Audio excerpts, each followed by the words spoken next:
como las decenas de miles de asturianos que emigraron a Cuba desde mediados del siglo XIX hasta la Guerra de España de 1936, acababa de cumplir 15 años de edad cuando se fue a Cuba, y la inmensa mayoría eran menores de 20 años y varones.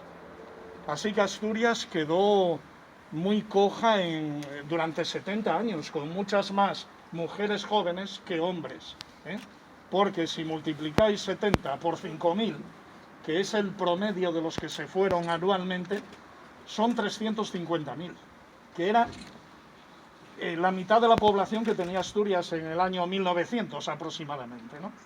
Es una sangría enorme la emigración asturiana hacia Cuba sobre todo.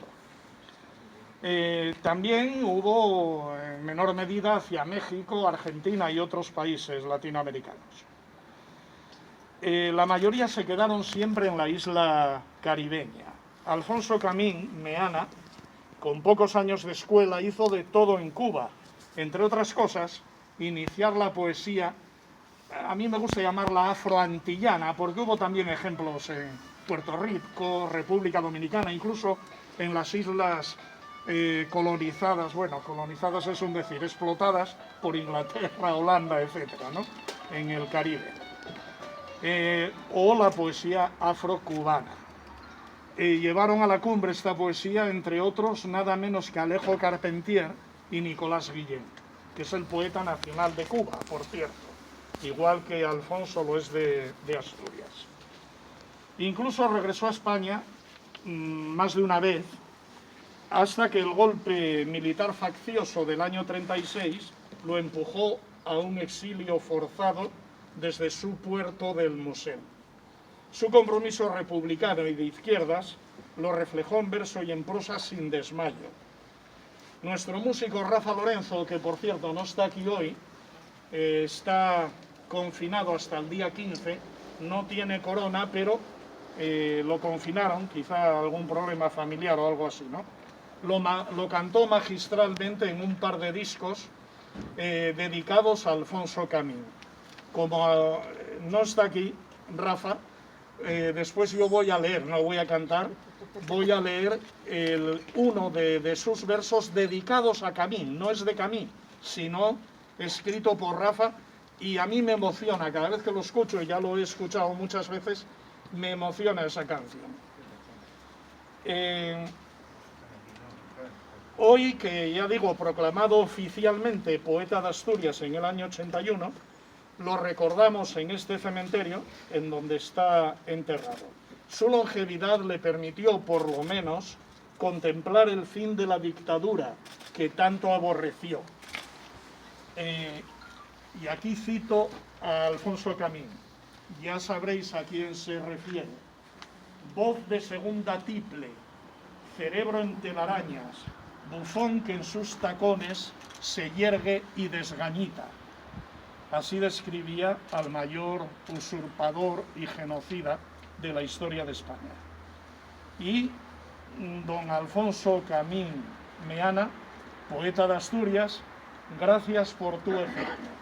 Siempre será recordado y sobre todo proyectándonos hacia un futuro republicano, que es lo que él querría aquí hoy. Quiero recordar también a un grupo de amigos que hizo mucho por resaltar la figura de Alfonso Camín, entre ellos los dos primeros presidentes del Ateneo Republicano de Asturias, Macrino Suárez, último ministro de Economía y Hacienda de la República en el exilio, asturiano de Luarca, Francisco Prendes Quirós, que nos dejó hace casi 2 años ya, y otros dos que no pueden estar aquí hoy. Albino Suárez, escritor, poeta y quizás el más cercano amigo de Camín al regreso a Asturias, ¿no? Albino tiene obras dedicadas a Camín y bueno, estudios sobre Camín. Y Rafa Lorenzo, que ya cité antes. Y naturalmente todos los socios del Ateneo Republicano de Asturias y amigos. Mi amigo Juan Luis Suárez Granda, que está aquí, va a leer una poesía, un soneto de Camín, Y tenemos también a la alcaldesa de Gijón, que nos acompaña ya varias veces en actos de este tipo, y se lo agradecemos muchísimo, ¿eh? Y yo espero que sea la primera alcaldesa republicana de Gijón también. Así que después te cederé la palabra a ti. Juan Luis leerá un soneto y terminaremos a lo mejor cantando. Ya veremos. Esto lo escribió hace 8 años Rafa Lorenzo, dedicado al al último exilio de Alfonso Camín. Camín volvió a Gijón desde Palencia. En Palencia se destapan hediondos los lodazales, proclamando lo temido. Unos chacales rabiosos se quitaron los bozales para saciar los colmillos venenosos, carroñeros, famélicos, babeantes. Quebraron el compromiso juramentado a una patria democrática, ideales por el pueblo establecido. Asturias lucha y blasfema desde el monte a las orillas de su mar embravecido.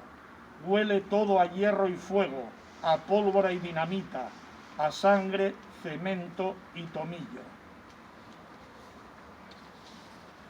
Brañas, ciudades y aldeas viven las represalias de cofrades del fascismo. En Luarca cae preso, confinado por la envidia del mentecato más ínfimo. Cárcel que hacina humildades, desahuciados de la vida, en las cunetas sus nichos. El empeño de Rosario, la amistad comprometida, le libran del paseillo. Tras frontera lusitana, busca acomodo y bahía para poner rumbo fijo y embarcar toda esta rabia por el mar de las Antillas en vapor hacia el exilio. Noches de Asturias, cómo desangra tanta inocencia, la muerte espanta. Gris de Galicia, calma obligada, faro en Lisboa. Adiós, España. Con bastante sinsabores, sin duda alguna, lastrado por el momento político que vivía el país y la negación de todo lo que era ideológicamente distinto al régimen, ¿no? Y por otro lado también hay un intento de homenajear a un poeta gijonés, un gran poeta, un gran escritor gijonés y además un hombre luchador por sus ideas, que en este caso además son las ideas que defendían el Estado de Derecho, ¿no?, que teníamos en nuestro país, y que no hay que olvidarse nunca que aquel era el Estado de Derecho, la República, era lo que había decidido democráticamente el pueblo español, ¿no? Y eso a veces intenta la historia, o quienes se han contado la historia intentan que se nos olvide un hecho que es fundamental, de saber dónde estábamos y por qué había una república y lo que significó luego el golpe de Estado que dio el señor Franco, ¿no? Porque a la historia hay que ponerle los nombres adecuados. Efectivamente, el alzamiento nacional no fue un alzamiento nacional, fue un golpe de Estado. No nos alzó a la nación, sino que dieron un golpe de Estado a los militares y otras fuerzas. En ese sentido, pues es recuperación, es memoria histórica, aparte de reivindicación de un modelo de Estado, en este caso de la República, ¿no? Pero también es memoria histórica, es poner nombre, recuperar la historia y no dejar que nos cuenten la historia como interesa, sino como realmente ha sido. Y eso siempre tenemos que defenderlo, incluso cuando algunos episodios de la historia puedan no gustarnos del todo, puedan no ser coincidentes, ¿no? Y eso también es algo que yo creo que el Ateneo Republicano ha sabido mantener vivo, el intento de recuperación de memoria, el intento de que la historia sea historia y no un cuento que nos cuentan con otros. En ese sentido, pues agradecer vuestro trabajo, vuestra coherencia y diría que vuestra resistencia también, que vuestra resistencia, porque creo que en tiempos de banalidad absoluta, en donde todo pasa en un segundo y desaparece, la resistencia ideológica, la resistencia en la verdad, la resistencia en lo que se cree y en lo que se defiende, pues creo que es muy importante y muy de agradecer. Muy bien, muchas gracias. Bueno, Juan Luis Suárez Granda Nos conocemos hace 125 años aproximadamente. Fuimos compañeros de bachillerato en Sama de Langreo y es escritor también, profesor jubilado, claro, 125 años. De literatura, no solamente en España, en Marruecos, en Francia. ¿Cuántos años? Venga, Juan, a ver, es que me dijo, oye, que encontré en una librería de Viejo Madrid un libro de Camín y tengo aquí un soneto. Vamos allá. Bueno, algunas de las palabras que yo pensaba decir ya se han dicho aquí. Por tanto, bueno, lógicamente no voy a repetirme, voy a intentar no repetirme.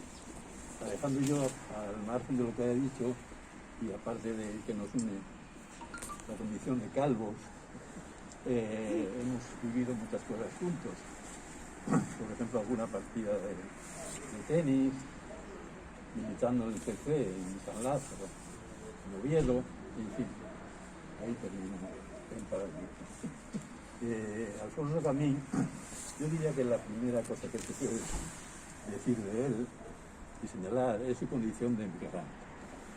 Aparte de político, tal como todo el mundo sabe. Y aparte de ello, poeta, que es de lo que yo voy a decirles hablarles un par de cosas.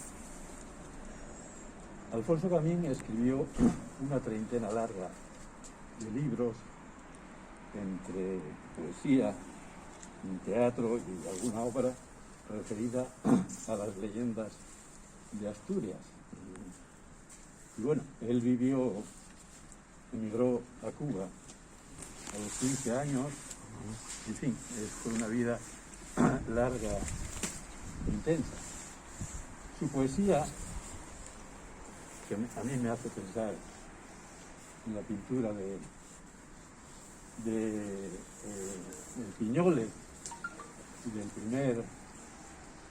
primer Rebollos, es una pintura que yo diría, en fin, hay que ser muy agudo para decirlo, es una poesía costumbrista. Y es una poesía descriptiva. Y en ella, en fin, aparte de muchos temas, todos presididos por la condición de poesía asturiana, en fin, digo que son poemas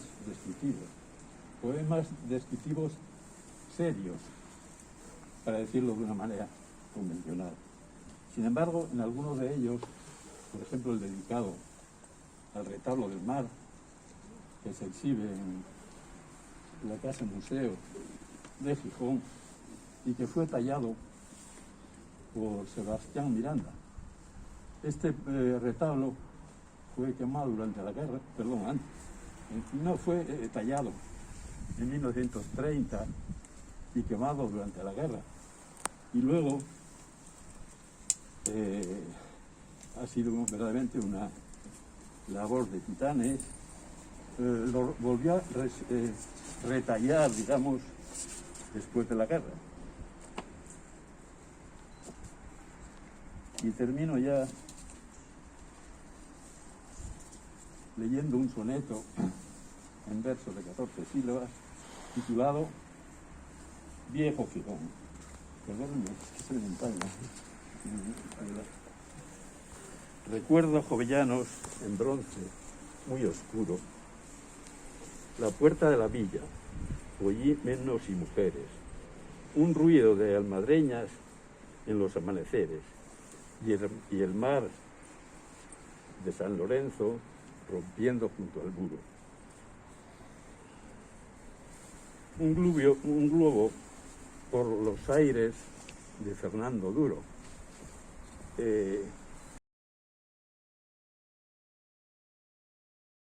Pechugas frescachonas rendidas de alfileres. Un tren que lleva al puerto carbón de Sama y Mieres.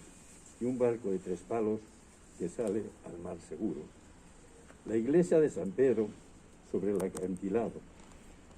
Las viejas cruces foscas y el mar alborotado.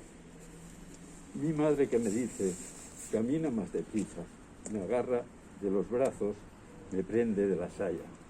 Yo que desde el templo me escapo de la misa por ver una mañana que se ha muerto en la playa. Muy bien.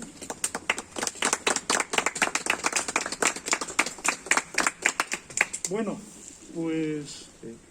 Damos por concluido agradecer a todos y a todas, sobre todo, bueno, también a la alcaldesa de Gijón, que deprisa y corriendo la he, entre comillas, engañado, aunque yo sé que no es engañarse, ¿verdad? Simplemente sé que ella está dispuesta, pero tiene un montón de cosas pues, que hacer. Y bueno, con esto del coronavirus no teníamos pensado, quizás nos paramos un poco, ¿no? Y a veces no pensamos en que cosas como estas, pues sí que es posible hacerlas.